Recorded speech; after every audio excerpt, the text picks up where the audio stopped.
इस आयोजन को करने का आइडिया आपके दिमाग में आया कैसे, आपके विचार में आया कैसे, और इतने बड़े इवेंट की प्लानिंग आपने किस तरीके से की है? आप देखें कि डेटा एनालिटिक्स का आजकल का दौर है। आजकल का दौर बिहेवियरल साइंस का है और स्ट्रैटेजिक कम्युनिकेशन का है। ये तीनों चीजों को कंबाइन करके पॉलिटिकल कंसल्टेंसी की एक मॉडल उभर के आ रही है। हम लोगों ने देखा कि काफी सारे जो इंडस्ट्री के लीडर्स थे, जो इंडिविजुअल्स थे, जब हम उनसे बातें करते थे तो मुझे ये लगा कि ये इंडस्ट्री जो है इसकी मेन स्ट्रीमिंग नहीं हुई है। जो नैरेटिव तय कर रहा हो, जो कैंपेन का रुख बदल रहा हो, दिशा निर्देश तय कर रहा हो, उसको भी समझना उतना ही जरूरी है जितना राजनीतिक दलों को समझना है। कई सारे लोग आए मदद करने के लिए। यूनिवर्सिटी, हमारी मौलाना आजाद नेशनल उर्दू यूनिवर्सिटी जो है, ये काफी प्रोग्रेसिव ख्याल की। उन लोगों ने काफी हर प्लेटफॉर्म दिया, रिसोर्सेज दिए। मुझे नहीं पता था कि शायद ये इंडस्ट्री इतनी ऑर्गेनाइज्ड है, लेकिन और एथिक्स को कंप्रोमाइज किए बगैर अगर इन्होंने अपने क्लाइंट्स को समझाना शुरू कर दिया तो देश की राजनीति एक नया स्वरूप ले सकती है। और आगे राजनीति को हम कैसे देखें? प्रोफेसर बन जाए, इंजीनियर बन जाए, मैनेजर बन जाए, लॉयर बन जाए, पॉलिटिशियन न बने, ये पॉलिटिकल एनालिस्ट। राजनीति का मतलब जो होता है कि व्यवस्था बनाना, अच्छी नीतियां बनाना। दोस्तों नमस्कार, बहुत बहुत स्वागत है बिहाइंड द कैंपेन के इस एक और नए पॉडकास्ट के इस नए एपिसोड में, जिसमें हम फिर से बात करेंगे लीडरशिप के बारे में, लीडरशिप क्वालिटीज, लीडरशिप स्किल्स, और कैसे हम एक बेहतर लीडर के रूप में अपने आप को तैयार कर सकते हैं। साथियों, इस पॉडकास्ट में हमारा ऑब्जेक्टिव है कि इस देश के, समाज के और अलग अलग क्षेत्र के जो लीडर्स हैं, जो अपने अपने क्षेत्र में अग्रणी हैं, जो आगे बढ़कर काम कर रहे हैं, उनको आपके साथ लाना, आपके सामने लाना, और उनके अनुभव और उनकी यात्रा से हम क्या सीख सकते हैं, कैसे अपने जीवन में, अपने देश में, अपने समाज में हम बदलाव ला सकते हैं, इस पर हमें लगातार जो कोशिश करनी है, उसके लिए उनसे हमें मदद मिल सके। और आज बहुत ही खास मेहमान इस पॉडकास्ट में हमारे साथ हैं, प्रोफेसर अफरोज आलम जी, जो हैदराबाद से हैं और प्रोफेसर हैं, और साथ ही साथ हेड ऑफ डिपार्टमेंट हैं पॉलिटिकल साइंस डिपार्टमेंट के, मौलाना आज़ाद नेशनल उर्दू यूनिवर्सिटी हैदराबाद से हैं, और जिनका 25 साल से ज़्यादा का अनुभव रहा है एकेडमिक्स के क्षेत्र में, पॉलिटिकल साइंस के क्षेत्र में।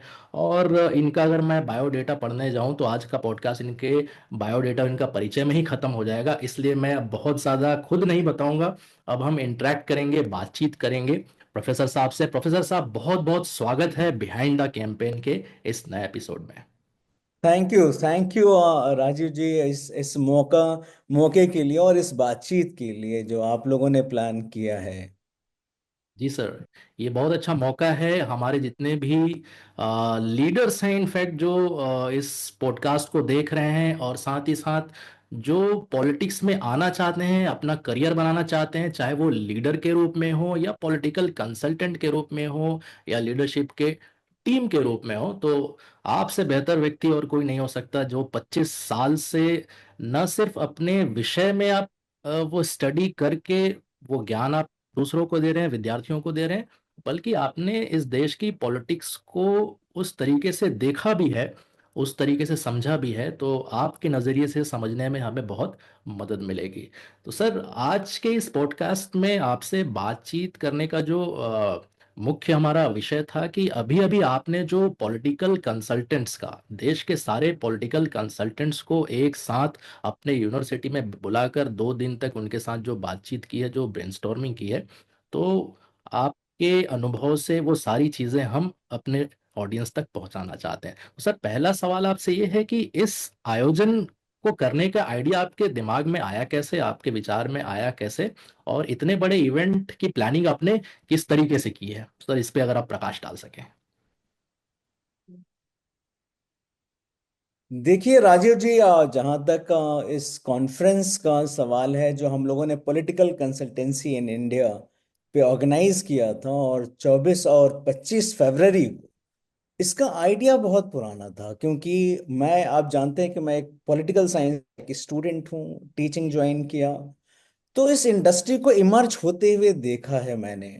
और काफी लंबे टाइम से मैं इस एरिना का स्टूडेंट भी रहा। तो जब मैंने इस चीज को महसूस किया कि एक पॉलिटिकल कंसल्टेंसी जो है एक सोफिस्टिकेटेड इंडस्ट्री के तौर पर इमर्ज होकर के आ रही है, और ये सोफिस्टिकेशंस कई तरह की चीजें जोड़ रही हैं। जैसे कि आप एक जमाने में आप देखें कि डेटा एनालिटिक्स का आजकल का दौर है, आजकल का दौर बिहेवियरल साइंस का है और स्ट्रैटेजिक कम्युनिकेशन का है। ये तीनों चीजों को कंबाइन करके पॉलिटिकल कंसल्टेंसी की एक मॉडल उभर के आ रही है। हम लोगों ने देखा कि काफी सारे जो इंडस्ट्री के लीडर्स थे, जो इंडिविजुअल्स थे, जब हम उनसे बातें करते थे तो मुझे ये लगा कि ये इंडस्ट्री जो है इसकी मेन स्ट्रीमिंग नहीं हुई है। दूसरी चीज ये है कि ये कहीं ना कहीं ये एरिना जो है पॉलिटिकल कम्युनिकेशन का है या कंसल्टेंसी का है, जो एकेडमिया है उस पर भी मिस हो रहा है। इस पे जितनी सीरियस रिसर्च होनी चाहिए, जितनी बातें होनी चाहिए और जिस तरह से इसको एक एक प्रोफेशनल रिकॉग्निशन मिलना चाहिए, वो चीज नहीं हो रही थी। तो मुझे लगा कि नहीं, इस पे बात करने की जरूरत है और उसमें उन तमाम स्टेक होल्डर्स को लाने की जरूरत है। जैसे स्टेक होल्डर्स थे कि आपके पॉलिटिकल कंसल्टेंट्स हैं और एक जी। पॉलिटिकल प्रैक्टिशनर्स हैं, वो जी। हैं, और एक एकेडमिया है। तो हम क्यों ना इन तीनों लोगों को एक प्लेटफॉर्म पे लाया जाए और एक दूसरे से सीखा जाए कि ये इंडस्ट्री जो है यार, ये काफी कनेक्टेड है पॉलिटिकल साइंस की डिसिप्लिन से। तो हमने कहा कि एक तरफ एक क्रिएटिव इंडिविजुअल्स हैं, फर्म्स हैं, जो पॉलिटिकल बिहेवियर को, पॉलिटिकल ओपिनियन को, पॉलिटिकल नैरेटिव्स को शेप कर रहे हैं। जी। तो इसको समझना बड़ा जरूरी है और इसमें ऐसे क्रिएटिव जीनियस इन्वॉल्व हैं जो अपने अप्रोच के जरिए एक नए तरीके का आयाम क्रिएट कर रहे हैं, एक तरह का क्रांति ला दिया है उन लोगों ने। तो हमें उनको एक प्लेटफॉर्म देना, उसको इंस्टीट्यूशनलाइज करना, उसको व्यवस्थित करना जी। बहुत जरूरी है। और इसी चीज को दिमाग में रहते हुए कि चलो एक दूसरे से मिलते हैं, बातें करते हैं, समझते हैं कि जिसके पास जो स्ट्रैटेजी है, जो स्किल है, या किसी के पास रिसर्च डेटा है, वो एक एक्सचेंज हो पाए और हम एक नए तरीके के बदलाव को महसूस कर पाए, उसको समझ पाए, उसको एक प्लेटफॉर्म पे ले आए। यही एक मूड था, दिमाग में था, और जिसके तहत हमने लोगों से बातें की और ये चीज हो गई। आपने देखा कि काफी ज्यादा लोगों ने इसे वेलकम किया और मेरे एक्सपेक्टेशन से कहीं ज्यादा लोगों ने इसे सराहा और इस पे बातें की। जी। जी सर जी। बहुत बहुत बहुत अच्छा आपने पर्सपेक्टिव दिया कि ये सारी चीज़ें शुरू होती है सोच से। आपने जैसे कहा कि आपने काफ़ी पहले से सोच के रखी थी चीज़ें।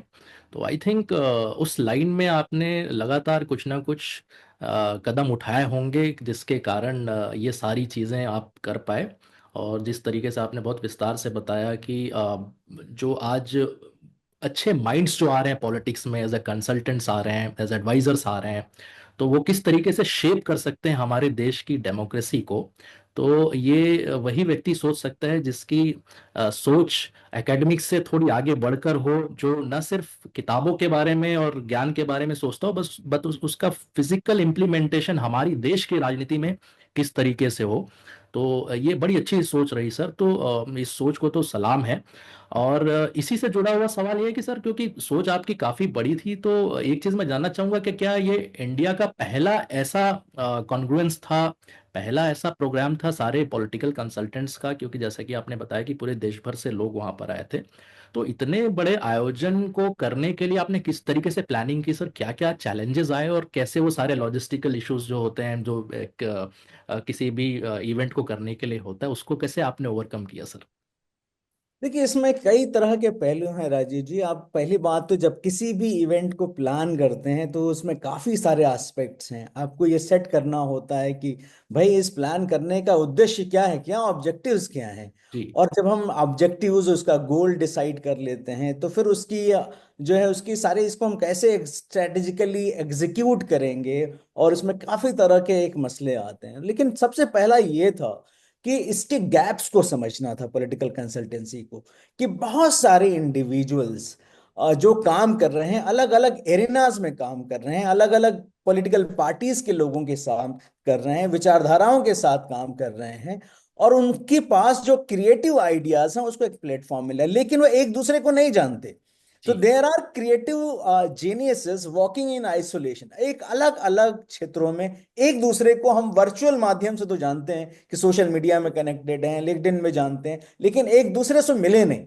तो ये हमें ये था कि भाई एक दूसरे से मिलो और एक दूसरे के स्किल को कंप्लीमेंट करो। हो जी सकता है कि हम एक दूसरे के अनुभवों से सीख सकते हैं, एक दूसरे की जो है हमारी जो नॉलेज बेस है वो एक्सचेंज करेंगे, तो जो हमारा गैप था उससे कर सकते हैं। तीसरी चीज ये थी कि जो स्टूडेंट थे जो रिसर्च कर रहे हैं इन एरिनाज में, उनको directly from the horses mouth सुनने को मिलेगी, कि उनकी केस स्टडी उनको सुनने को मिलेगी। भाई जिन जो भी कंसल्टेंट है जिन्होंने भी केस स्टडीज क्रिएट किए हैं, सक्सेस स्टोरीज क्रिएट किए हैं या फेलियर हो गए, उनके उनके अनुभवों से सीखा जा सके ताकि एकेडमिया में भी बदलाव हो। तो ये जी तमाम गैप थे क्योंकि हम इसको सीरियसली ले नहीं रहे थे एज ए डिसिप्लिन। और जी मेरा ये मकसद था कि इस एरिना को सीरियस लेने की जरूरत है। इसके तहत हम पॉलिटिकल एंटरप्रेन्योर्स क्रिएट कर सकते हैं, एक क्लिनिकल कोर्स आ सकता है, देश की जो है जनतांत्रिक व्यवस्था को समझने में मदद मिल सकता है, कि जो पॉलिटिकल मैसेजिंग को तय कर रहा हो, जो नैरेटिव तय कर रहा हो, जो कैंपेन का रुख बदल रहा हो, दिशा निर्देश तय कर रहा हो, उसको भी समझना उतना ही जरूरी है जितना राजनीतिक दलों को समझना है। तो जो स्ट्रेटेजिस्ट हैं और जो पॉलिटिशियंस हैं, इनको समझने का काम एकेडमिशियंस का है, इसको जी क्रिटिक करने का, इनको समझने का। तो ये एक आइडिया था जिसके तहत इस गैप को फिल करना था कि भाई इस पे एक सीरियस सोच की जरूरत थी, जिसके तहत हम लोगों ने एक कॉन्फ्रेंस प्लान किया। लेकिन जब हम लोगों ने प्लान किया तो बहुत सारी चुनौतियां थी। चुनौतियां ये थी कि क्या लोग आएंगे, क्या लोग जो हैं, और लोग आएंगे तो वो कौन लोग होंगे, हम किन से बात करें कि आप आइए और इससे बात करेंगे। इसको ऑर्गेनाइज करने के पीछे मैंने काफी जो अपने जानने वाले लोग थे उनको मैसेजेस किया। जैसे कि मैं कुछ नाम तो लेना चाहूंगा जिनका एक कंट्रीब्यूशन है, कि अमिताभ तिवारी जी हैं, उनको मैंने लिखा भाई कि हम ये काम करना चाहते हैं, आप थोड़ी मदद करें। तो उन्होंने बहुत सारे लोगों का कांटेक्ट नंबर दिया। फिर उसी तरीके से आप ये कह दें कि जो है वर्मा वर्मा जी हैं आप कानपुर में, और उनसे हमने बात की, उन्होंने भी इस बात को सराहा। फिर धीरे धीरे हमारे काफी सारे जो सीपीआर में एक हमारे दोस्त हैं राहुल वर्मा, वो भी उनसे बातें की, उन्होंने कुछ नंबर्स दिए। तो धीरे धीरे हम लोगों के पास पहुंचे।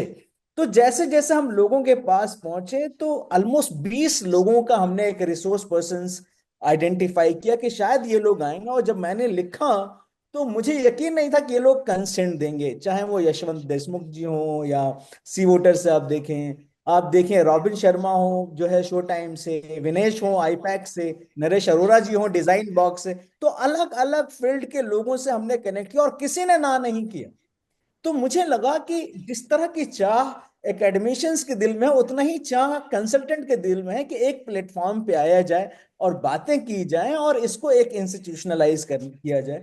और जैसे ही हमने रिसोर्सेज को आइडेंटिफाई कर लिया कि who will be the speakers, उसके बाद हमारे पास ये हुआ कि आपको प्लान करते वक्त फिनेंसिंग की जरूरत होती है। कई सारे लोग आए मदद करने के लिए। यूनिवर्सिटी हमारी मौलाना आजाद नेशनल उर्दू यूनिवर्सिटी जो है, ये काफी प्रोग्रेसिव ख्याल की, उन लोगों ने काफी हर प्लेटफॉर्म दिया, रिसोर्सेज दिए, जिससे हमें एक काफी ज्यादा हिम्मत मिली कि हम लोगों को रीच आउट कर पाए। और जी जब हमने रीच आउट किया तो किसी ने मना नहीं किया। और जैसे ही हमने इसकी लिस्ट रिलीज की लिंक्डइन पे, जी तो वो लिस्ट जो है एक डोमिनो इफेक्ट क्रिएट करती है। हाँ जी और हाँ जी उसके बाद जो 20 लोगों का रिसोर्स पर्सन था, मेरे पास 400 तो कंसल्टेंसी जो फॉर्म्स थी उसने आउटरीच की, मुझसे मुझसे फोन पे बातें की, मुझे मेल लिखा कि they have shown their interest, जो उनकी इच्छाएं। तो ये देखने को मिल रहा था कि लोग वाकई आना चाहते हैं, एक कम्युनिटी बनाना चाहते हैं, और इसको एक एक एक मेन स्ट्रीम रिकॉग्निशन इस इंडस्ट्री को मिलना चाहिए। वरना आप खुद सोचें कि जैसे हम राजनीति की बात करते हैं तो एक अलग तरीके की भावना पैदा हो जाती है लोगों में। पापा से बात करें तो कहते हैं कि भाई बेटा सब कुछ करना, राजनीति मत करना। मत करना। क्लास में जाते हैं तो टीचर कहता है कि सब कुछ करना, पढ़ाई करना, मेहनत करना, राजनीति नहीं करना। रिश्तेदारों में, घरों में, कहीं वर्किंग प्लेस में पॉलिटिक्स को एक अलग तरीके से देखा जाने लगा है। और हमें जी इसी इसी चीज को देखना है कि राजनीति इतनी हीन भावना से देखने की चीज नहीं है। राजनीति आपके मुकद्दर को तय कर रही है, कुछ लोग हैं जो इसको शेप कर रहे हैं। तो जी जब तक हमें उसको नहीं समझेंगे हम राजनीति का मुकद्दर तय नहीं कर पाएंगे। जी जी तो जी ये जो है हमारा अपना एक कंट्रीब्यूशन था कि हम लोग साथ में आते हैं। और इस तरह से हुआ, लोग साथ आते गए, कारवां बनता गया। कारवां बनता और गया। यही हुआ और लोग जुड़ते गए। तो आई वॉज वेरी हैप्पी कि लोग इस तरह से सराह रहे हैं, इस तरह जी से जी लोग जी आ जी रहे सर। हैं। जी जी सर, बहुत बहुत बहुत अच्छी बात आपने कही कि पॉलिटिकल कंसल्टेंट्स जो हैं वो अपने अपने क्षेत्रों में आज बड़े बड़े नाम हैं, जितने भी आपने नाम गिना है वो। लेकिन आपके एक बुलावे पे जब सारे लोग आ गए तो ये यही शो करता है कि वो भी कंट्रीब्यूट करना चाहते हैं, अपने एक्सपीरियंस को, अपने नॉलेज को शेयर करना चाहते हैं एक प्लेटफॉर्म पे, ताकि वो भी दूसरों की मदद कर सकें।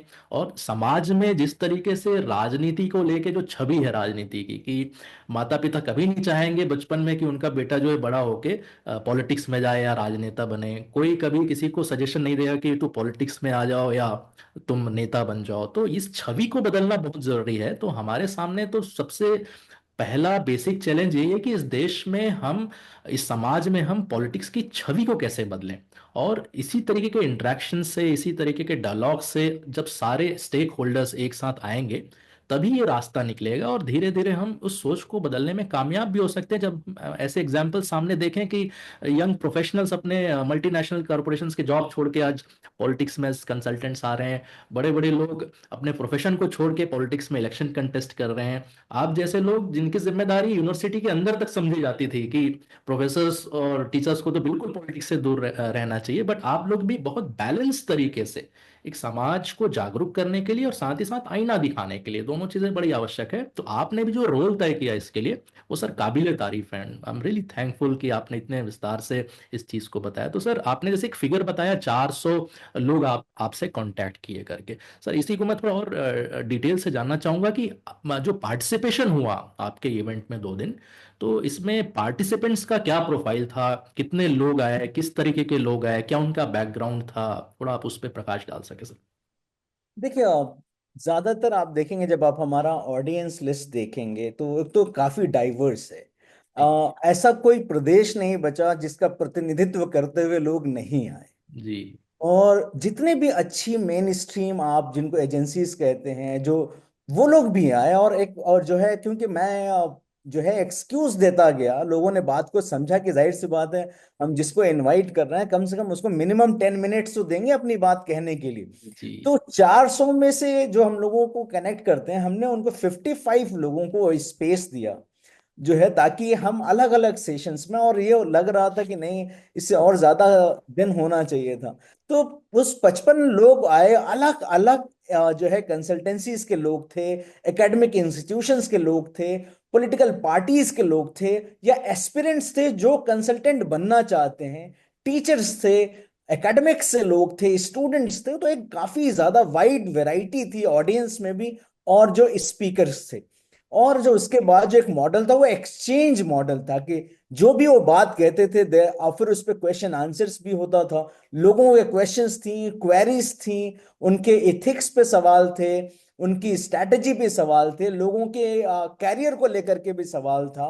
और उन लोगों ने जो एक्सचेंज किया आइडियाज को, लोगों को सुना, लोगों ने अपनी उन्हें सुनाई, तो एक बहुत ही बेहतरीन माध्यम देखने को मिला उस 2 दिन में। और उसमें देखें कि कोई ऐसा ये नहीं है कि आप जो है टॉप की जो आप कहें मेन जो कंसल्टेंसीज हैं या एकेडमिक्स जो उस पर रिसर्च कर रहा है, वो सभी लोग आते हैं। आप देखें, दिल्ली हो, झारखंड हो, बिहार हो, तमिलनाडु हो, केरला हो, सब जगह से आपके ऑडियंस और रिसोर्स पर्सन वो बेस मिलेगा।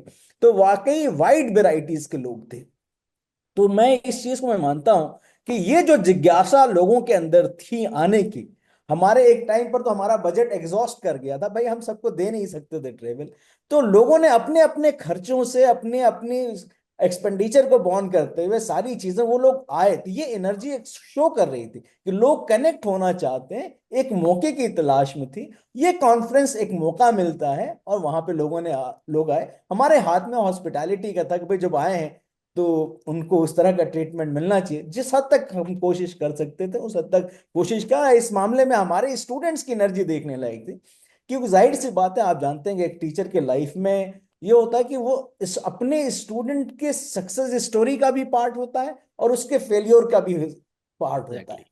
क्योंकि एक कुम्हार की तरह एक टीचर का काम है। तो जी मुझे अपने स्टूडेंट पर नाज है, उसी तरीके से जिस तरह से एक पोटर को, कुम्हार को अपनी पोटरी पर नाज होता है। जी जी जी और सर। इसी बात को कनेक्ट करते हो कि क्या मेरी टीचिंग, मेरी क्लासेस, मेरे इवेंट्स, मेरे रिसर्चेस स्टूडेंट के कैरियर को या उनकी थिंकिंग प्रोसेस को इन्हांस कर रही है या नहीं कर रही है। तो इसी को सोचते हुए इसको प्लान किया कि मैं इतने स्टूडेंट्स को या एस्पिरेंट्स को एक्सपोज कर पाऊं कि एक इंडस्ट्री आ रही है, उसको समझने की जरूरत है। और आपको अगर ये इंडस्ट्री पसंद है, उस तरह के स्किल सेट आपके पास है, तो आप इनको ज्वाइन कर सकते हैं। और ये काफी अच्छा मौका रहा और सारे इंडस्ट्रीज के लोगों ने इसे सराहा भी। और ऑन द स्पॉट जो हमारे वॉलंटियर्स थे उनके बीच में एक ओपन एक्सचेंज रहा। वाह। कहीं से भी all participants are were equal, क्योंकि सबको बराबर व्यवहार था, किसी को स्पेशल ट्रीटमेंट नहीं था। और यही ब्यूटी होती है एकेडमिक जी इंस्टीट्यूशन की, कि जहां पर सभी को बराबर का एक दूसरे के साथ नेटवर्किंग करने का मौका मिले, जी जी। अपने आइडियाज को एक्सचेंज करने का मौका मिले। और आप जानते हैं कि नेटवर्किंग इज कैपिटल। और ये कॉन्फ्रेंस नॉलेज डिसेमिनेशन के साथ एक नेटवर्क अपॉर्चुनिटीज भी थी, जो नए कंसल्टेंसी के लोग जो हैं अपने सीनियर कंसल्टेंसीज के साथ एक्सचेंज कर रहे थे, उसको सीखने की कोशिश कर रहे थे उनके अनुभवों से, और अपने अनुभवों को साझा कर रहे थे। जी सर, जो आपने बिल्कुल सही कहा सर। आज के ज़माने में जब हम इस युग में जी रहे हैं, टेक्नोलॉजी के युग में, और इतने रिसोर्सेज हमारे पास है, तो आपने बिल्कुल सही कहा कि your network is your net worth. कि या आप क्या जानते हैं, इससे आप कभी बड़े नहीं बन सकते। आप किसको जानते हैं, यही आपको बड़ा बनाता है। तो आजकल बहुत सारे स्पीकर से ये बात सुनने को और समझने को मिल रही है। दूसरा, आप जब यूनिवर्सिटी के कैंपस में होते हैं तो यू फील लाइक स्टूडेंट, मतलब वहाँ सभी स्टूडेंट ही है। तो आपने बहुत अच्छी चीज़ हाईलाइट की कि सभी इक्वल थे, सभी बराबर थे, किसी को ऐसे स्पेशल प्रिविलेज नहीं देना। तो मैं उस माहौल को महसूस भी कर सकता हूँ सर, क्योंकि मैं भी बहुत काफ़ी समय तक कॉलेजेस यूनिवर्सिटीज़ का हिस्सा रहा हूँ, और अपने आप को तो लाइफ लॉन्ग लर्नर ही मानता हूँ मैं, कि हमेशा कुछ ना कुछ जिंदगी में सीखते रहो। तो ऐसे मौके में जब आप यूनिवर्सिटी में जाते हैं तो डेफिनेटली आप एक स्टूडेंट के तरह ही अगर अपने आप को रखते हैं, तो डेफिनेटली आप 10 चीजें एक्स्ट्रा लेके आएंगे। आपकी लर्निंग जो है वो 100x होगी, और आप एक बेहतर पर्सन बन के आएंगे, भले वो 2 दिन का इवेंट क्यों ना हो। तो आपने जिस तरीके से बताया भी, आपने स्टूडेंट्स को भी बहुत फोकस में रख के सारी चीजें प्लान की। आपने जो पार्टिसिपेंट्स थे, जो कंसल्टेंट्स जो आपने बुलाए थे, उनको भी बहुत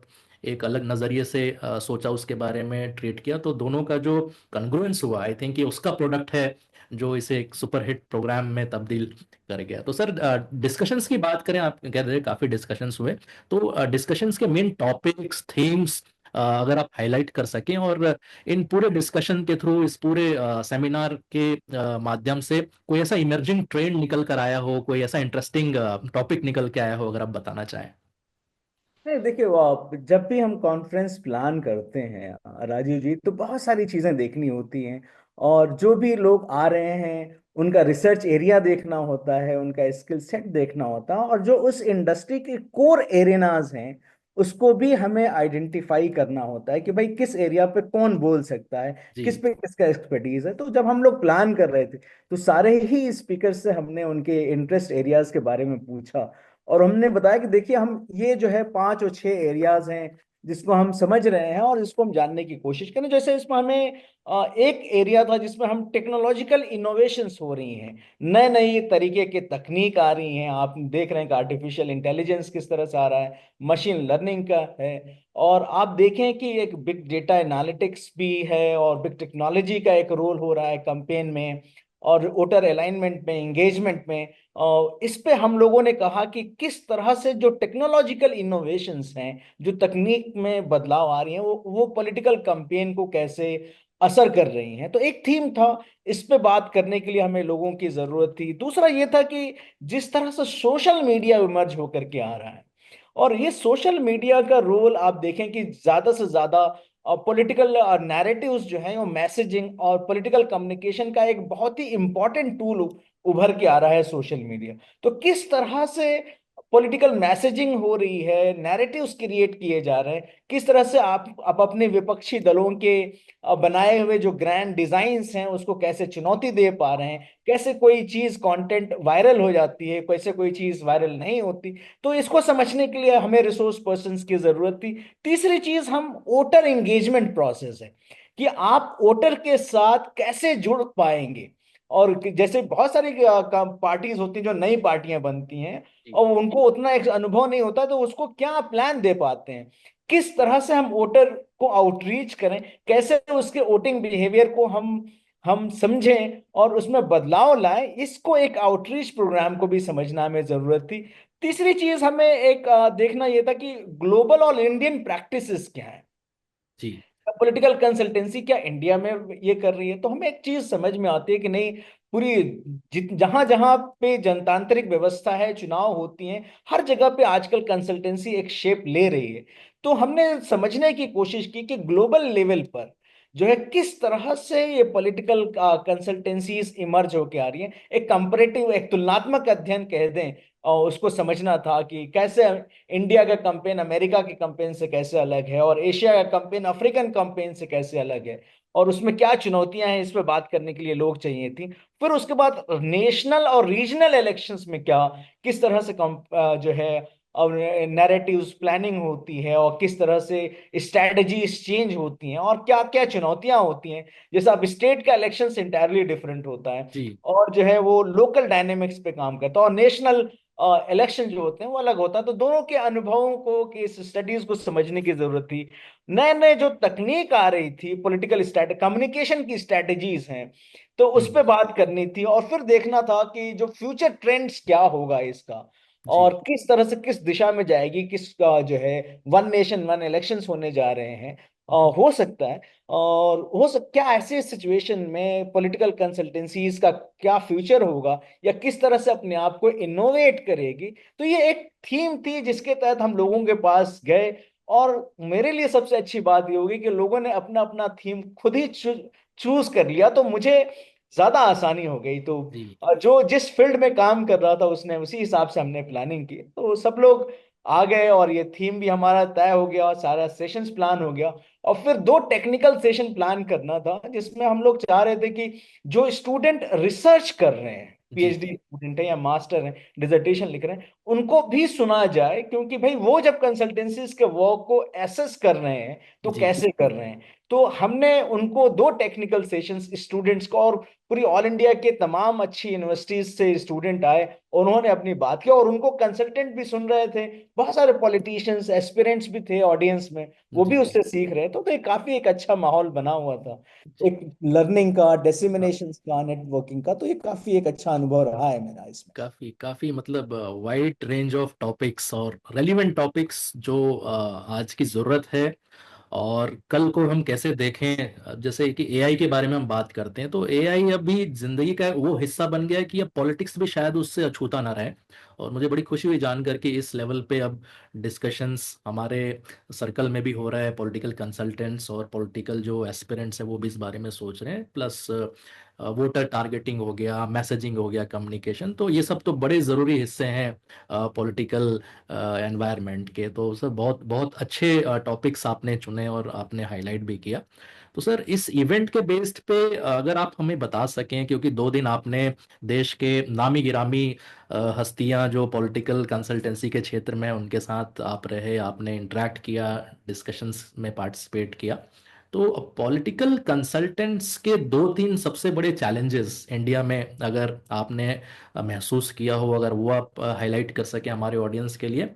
और साथ ही साथ आपके इस इवेंट से क्या ऐसे कोई अपॉर्चुनिटीज, कोलेबोरेशन अपॉर्चुनिटीज निकल के आई है अमंग द कंसल्टेंट्स और politicians and consultants and advisers, इस तरीके से अगर आप कुछ इस पे प्रकाश डाल सकें। देखिए, इसमें बहुत राजीव जी आपने बहुत सही बात कही कि भाई इस जो टेक अवे क्या था इस जी। कॉन्फ्रेंस। तो मैं ये कहूँ कि सबसे पहली जरूरत तो ये महसूस की गई कि एक प्लेटफॉर्म होना चाहिए जहां पर तमाम जो कंसल्टेंट हैं या एस्पिरेंट्स हैं कंसल्टेंसी के, वो एक जगह आए और अपनी अपनी बात कहें, अपनी अपनी कंसर्न्स को रेज करें। तो एक सेंस ऑफ कम्युनिटी डेवलप होनी चाहिए। जी। तो वो एक कम्युनिटी बिल्डअप करने की चाह सबके अंदर थी, और सब इसी लाइन पर बात कर रहे थे। दूसरी ये भी चीज समझ में आई कि भाई सारे काम एक कंसल्टेंसी तो नहीं कर सकती है। मोनोपोली की जरूरत नहीं है, इस कंसल्टेंसी को डाइवर्सिफाई करने की जरूरत है। और पूरी तरीके से ये अभी कंसल्टेंसी नेसेंट स्टेज पे, 10-12 साल हुए हैं इसको मेन स्ट्रीमिंग हुए, और लोग आज सुनने लगे हैं इसके बारे में। तो ये महसूस हुई कि ये एक पूरी तरीके से एक इंडस्ट्री के तौर पर एक शेप हो, लोग अपनी करियर को देखें। और जो आप एक समझ लें कि जब जब भी आप किसी से बात कहें, कि भैया आप क्या करते हैं, तो आप कहें कि आप पॉलिटिकल स्ट्रेटेजिस्ट हैं, तो आपको हीन भावना से ना देखें।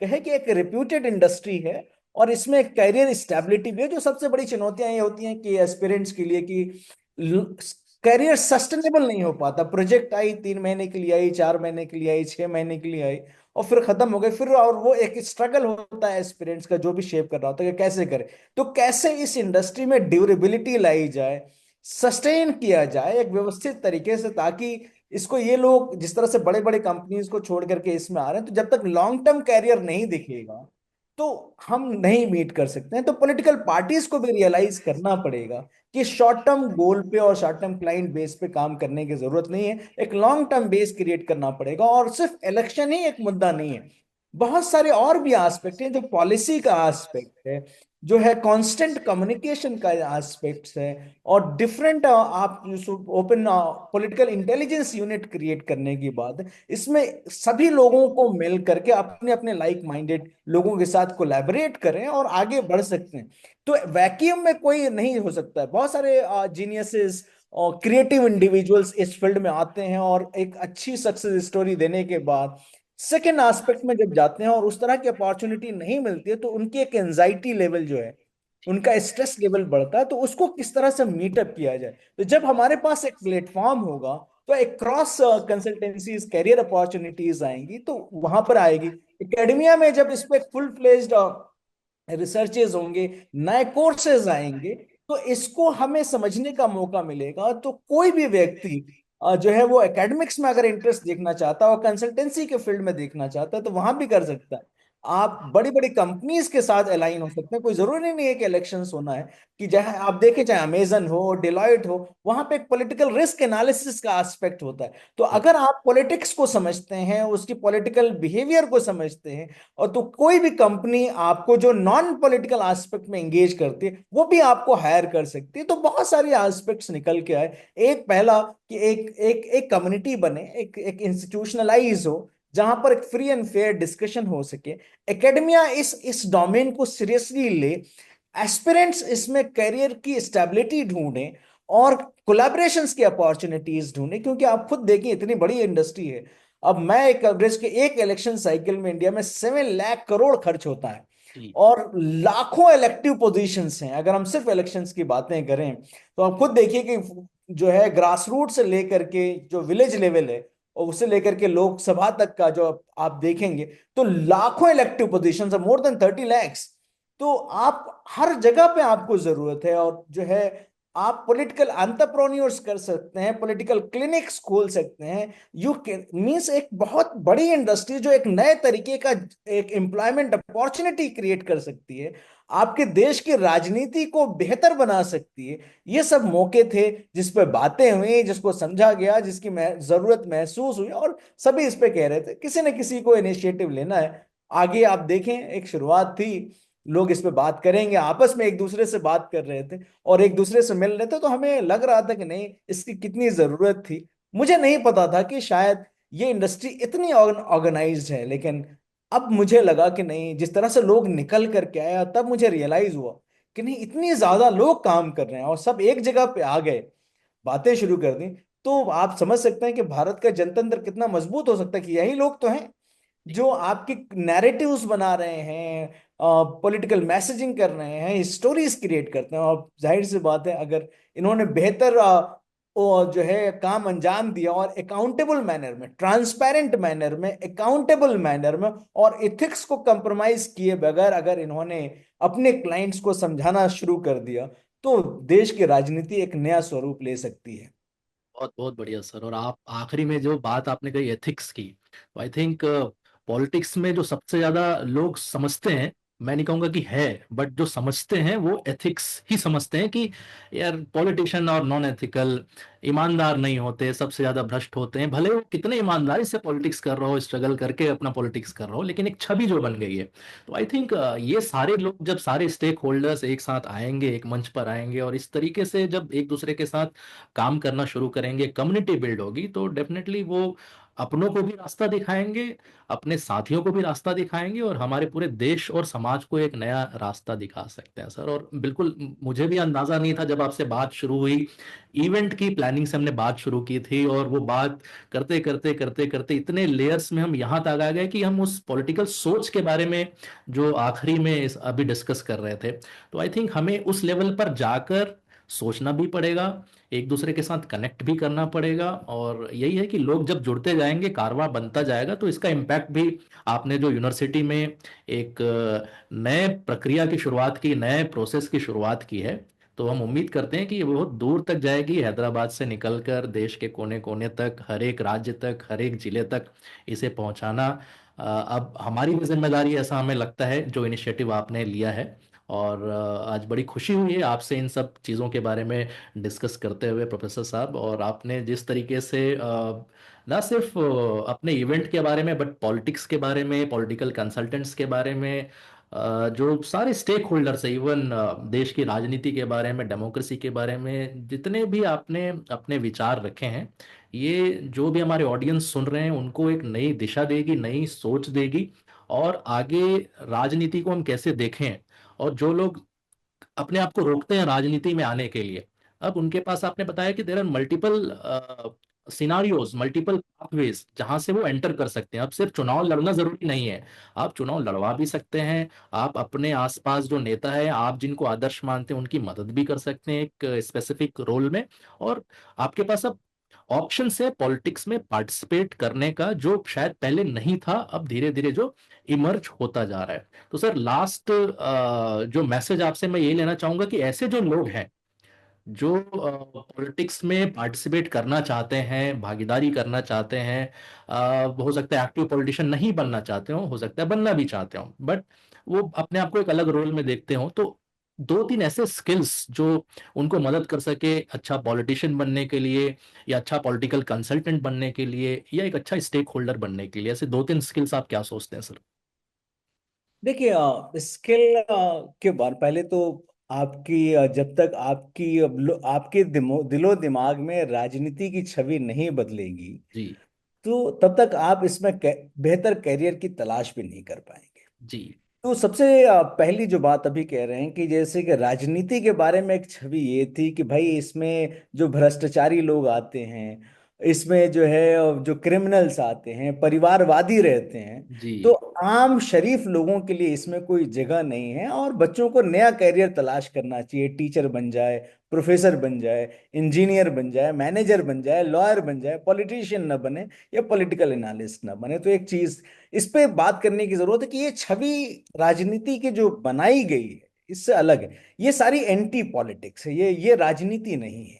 राजनीति का काम तो ये है कि अगर जहां कहीं भी विवाद है और विवाद को खत्म करने की आपके अंदर कला है, तो आप राजनीति कर रहे हैं। तो ये झगड़ा बढ़ाना नहीं काम है राजनीति का, झगड़े को खत्म कर देना राजनीति है। आप डिस्प्यूट देखते हैं कि रिजोल्यूशन। बहुत ये होता है कि जब राजनीति फेल होती है तो देश में अराजकता फैलती है। तो जी। राजनीति का मतलब जो होता है कि व्यवस्था बनाना, अच्छी नीतियां बनाना, और देश को एक नए राह पे ले जाना, ये राजनीति है। जो लोग आप जिनको राजनीति के मान रहे हैं और जिसको आप राजनीति कह रहे हैं, वो एंटी पॉलिटिक्स है, वो एंटी पॉलिटिशियन है, दे आर नॉट पॉलिटिशियंस। तो ये एक छवि बनाने की जरूरत है। एक बार आप जब आपने ये तय कर लिया कि भाई आपको जब आपको इंटरेस्ट आने लगेगा राजनीति में और चाहेंगे कि एक देश को बेहतर बनाया जाए, तो बहुत सारे एरिनाज आ रहे हैं जिसमें आप अपनी कैरियर को तलाश कर सकते हैं। तो एक तो पहली बात तो ये कि ग्लोबल गवर्नेंस में बहुत ही बड़ा एक एरिना है, जो पूरी 200 मुल्क हैं ऑलमोस्ट, वहां पर आप एक अपने करियर को तलाश करना। अगर गवर्नेंस आपको इंटरेस्ट देता है तो उसको समझिए, उसको जानिए, और उससे रिलेटेड अपने एक्सपर्टीज को डेवलप कीजिए। दूसरे इसी का एक एस्पेक्ट है डिजिटल गवर्नेंस का, जहां पे टेक्नोलॉजी का इंटरफेस है। तो आप उस टेक्नोलॉजिकल टूल्स को समझिए और किस तरह से ये सारी चीजें आपको काम आ सकती हैं। इसमें है पॉलिटिकल रिस्क एनालिस्ट बनिए, बिग डेटा एनालिटिक्स जहां पे पॉलिटिकल डेटा बहुत बड़ा है, इलेक्शन कंसल्टेंसी का रूप है। तो पहली चीज तो इसको समझने की होती है, क्योंकि जब किसी भी व्यवस्था को आप बदलना चाहते हैं या उसको पार्ट बनना चाहते हैं, तो उसे समझना बड़ा जरूरी है।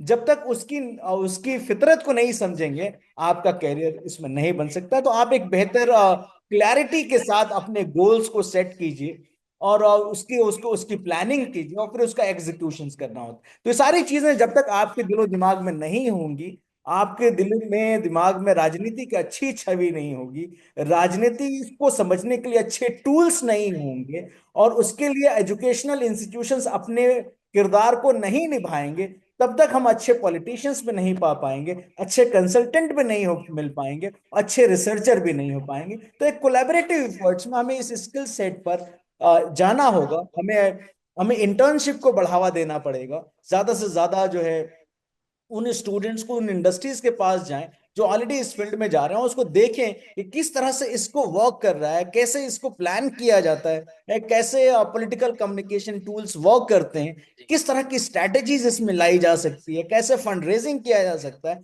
कैसे क्लाइंट को इन्फ्लुएंस किया जा सकता है। ये बहुत सारे टूल्स एंड टेक्निक्स हैं, जब एक बार आपके अंदर समझ में आ जाती है। और सारा मामला जो होता है कि आपको नेटवर्क बिल्ड करना जरूरी है।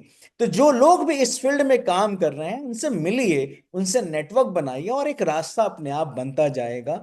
और आप इसी में इसको देखें। और जब तक आप एक अच्छे स्टूडेंट नहीं बन पाएंगे, एक अच्छे पॉलिटिक्स के, तो अच्छे प्रोफेशनल भी नहीं बन सकते हैं। तो आप इसको समझिए, देखिए बहुत अच्छी अपॉर्चुनिटीज है राजनीति में। और राजनीति में आप देखें कि नए नए अपॉर्चुनिटीज अंतर्राष्ट्रीय स्तर पर आ रही हैं, और एक रिस्पेक्टफुल अपॉर्चुनिटीज हैं, और उसको देखें। आप कहीं भी, आप इसको आप पॉलिटिकल क्लिनिक्स खोल सकते हैं, एंटरप्रेन्योर्स बन सकते हैं, इंडस्ट्रियलिस्ट बन सकते हैं, स्ट्रेटेजिस्ट बन सकते हैं, डेटा एनालिस्ट बन सकते हैं, रिस्क एनालिस्ट बन सकते हैं, लीडरशिप एस्पेक्ट डेवलप किया जा सकता है। तो बहुत सारे एस्पेक्ट हैं, अच्छी चीजें हैं इस फील्ड में। तो आप इसको एक अच्छे करियर अपॉर्चुनिटीज की तरफ भी देखें। अगर आप वाकई सिंसियर हैं, पैशनेट हैं, तो आपके लिए करियर आसान है। और किसी भी चीज के लिए अगर आपके दिल में पैशन नहीं है, तो वो फील्ड आपके लिए मुश्किल पड़ सकती है। तो अगर देखें, अगर आपके अंदर पैशन है, तो ये इंडस्ट्री आपके लिए है। वाह, बहुत बहुत बहुत विस्तार से आपने बताया सर। और आपने जो सबसे पहले बात कही थी कि पहले अपने दिलो दिमाग में उस छवि को बदलना। तो अक्सर ये कहा जाता है कि success is all about 80% mindset and 20% tools and tactics. तो आपको टूल्स मिल जाएंगे, आपको सारे स्किल्स भी मिल जाएंगे, लेकिन आपका माइंडसेट ही उसके लिए तैयार नहीं है, तो आप कभी उसका इस्तेमाल नहीं कर पाएंगे। और जिस तरीके से आपने पूरी लिस्ट डाउन कर दी है अपॉर्चुनिटीज की, तो आई थिंक आज के युग में तो हर किसी के लिए कहीं ना कहीं जगह है, स्कोप है काम करने का, बशर्ते अपने दिलो दिमाग में वो पैशन वो पैदा कर सके, या पैशन ऑलरेडी आपके अंदर है। तो डेफिनेटली इस सेक्टर में भी आपको बहुत सारे अपॉर्चुनिटीज मिलने वाले हैं, जैसे कि प्रोफेसर साहब ने आपको बहुत विस्तार से बताया। सर, बहुत ही इंटरेस्टिंग डिस्कशन रहा आपके साथ। और चूंकि समय की पाबंदी है, ऐसा लग रहा है कि बातचीत को तो हम आगे बढ़ाते जाएं, लेकिन चूंकि समय की सीमा है, तो आपको हम अगले पॉडकास्ट में फिर से आमंत्रित करना चाहेंगे किसी नए विषय पर, किसी नए पर्सपेक्टिव पर। और हम उम्मीद करते हैं कि आप हमारे ऑडियंस को हमेशा इस तरीके से मार्गदर्शन देते रहेंगे, उनको पॉलिटिक्स के बारे में, डेमोक्रेसी के बारे में, पॉलिटिकल सेक्टर में जो अपॉर्चुनिटीज हैं, जो चेंजेस हैं, और फ्यूचरिस्टिक एक पर्सपेक्टिव है। तो अभी बहुत सारे टॉपिक्स हैं जो हमें आपके साथ डिस्कस करना है। तो थैंक यू सो मच, आपका बहुत बहुत धन्यवाद अपना कीमती समय देने के लिए। और उससे भी ज़्यादा धन्यवाद, ग्रैटिट्यूड, कि आपने जो नॉलेज शेयरिंग की यहाँ पे आपके इवेंट से रिलेटेड, जो एक नया माइलस्टोन है इस पूरे देश की राजनीति के लिए। मैं तो ये कहूंगा कि एक तरफ देश में जब महाकुंभ चल रहा था जिसमें करोड़ लगाई है, तो आपने पॉलिटिकल कंसल्टेंट्स का, पॉलिटिकल सेक्टर का एक अलग महाकुंभ किया है हैदराबाद में अपने यूनिवर्सिटी में। तो मैं इससे किसी भी तरीके से उससे कम नहीं आंकूंगा जो कदम आपने उठाया इस देश की राजनीति के लिए, इस देश की राजनीति को बदलने के लिए, आगे बढ़ाने के लिए। तो उसके लिए सर आपका बहुत बहुत धन्यवाद। Thank you so much for all your insights and all your sharing, and hope to see you soon in our podcast sometime soon. Thank you so much, thank sir. You. Thank you Rajiv ji, आपसे बात करके बहुत अच्छा लगा, और फिर कभी मुलाकात होगी। Thank Thank you, you. sir.